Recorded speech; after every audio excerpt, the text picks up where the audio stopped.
In my last blog, I talked about what is that one question that you should never be asking as a business owner, and that was the question starting with why. Because as we discussed, as soon as you ask someone saying why you didn't do this or why you didn't finish your homework, generally speaking, people come back with excuses.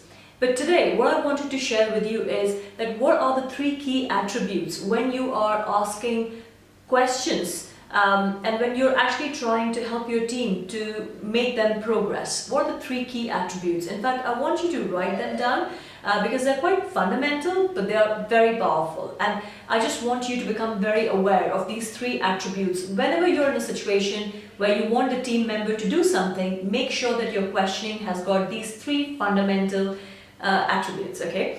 So the first one is your question should be forward moving. That's really important.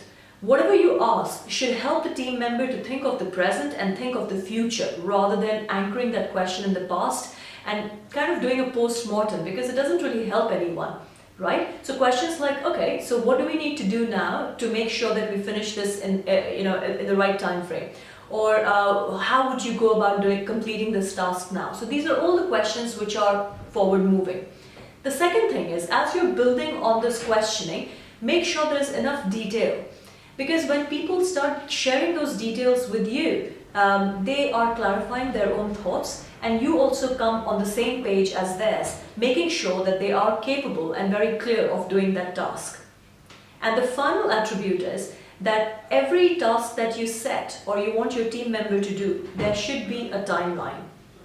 Because remember one thing, if there's no timeline, then there is no clear accountability. It becomes difficult for you to go back and do your follow-up, or for the team to know what you're expecting.